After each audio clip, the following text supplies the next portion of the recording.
ఈ ప్రపంచ మేధావులలో గొప్ప మేధావిగా ఆయనకు ఆ పేరు.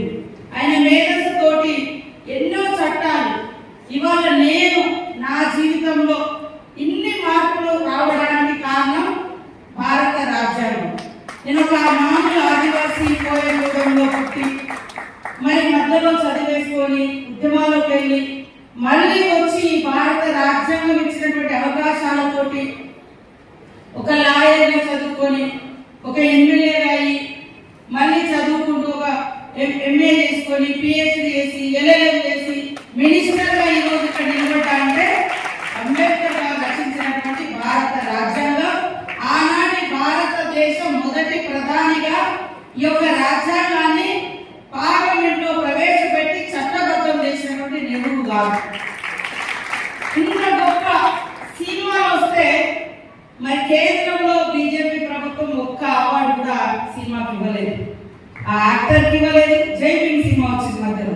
అంటే ఒక్క మామూలు మహిళ భర్త దొంగతనం పేరుతోటి ఒక ఉన్నత వర్గాలు కేసు పెట్టి ఇబ్బందుల పాలు చేస్తే చేతిలో సంఘలో బిడ్డ కడుపులో మరి రూపం పోసుకునేటువంటి బిడ్డ యొక్క సినిమాను అద్భుతంగా మన ముందుకు తీసుకొచ్చింది.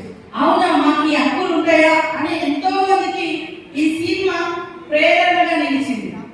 కానీ అలాంటి సినిమాను ప్రోత్సహించలేదు, అలాంటి వాళ్ళకి అవార్డులు రాలే జై భీమ్ సినిమా లాంటి వాటికి. కానీ ఇవాళ పోలీస్ అధికారులు చట్టబద్ధంగా ఉండేటువంటి డ్యూటీలో ఉంటారు. వాళ్ళని బట్టలు ఇప్పేసి ఒక స్మగ్లర్ పాత్రలో ఒక స్మగ్లర్ పాత్రలో ఉండేటువంటి ఒక స్మగ్లింగ్ చేసేటువంటి హీరోలు పోలీస్ అధికారులను పోలీస్ స్టేషన్లలో బయట బట్టలు ఇప్పేసి నిలబెట్టి యథేచ్ఛగా స్మగ్లింగ్ చేసేటువంటి సినిమాలకు మాత్రం కేంద్రం నుంచి అవార్డు వస్తున్నాయి. ఏం చేయాలి? ఇలాంటిదేనా మీరు ప్రోత్సహించేది? ఏ సినిమాకు మేము గౌరవిస్తాం, సినిమాకు ఒక ఎంటర్టైన్మెంట్ పబ్లిక్ ఉంటుంది, కానీ పబ్లిక్ ఎలాంటి మెసేజ్ ఇస్తారు? స్మగ్లర్ హీరోలు అవుతారంట, ఒక అవేర్నెస్ ఇచ్చేటువంటి లాయర్ జీరో అయితే ఎట్లా?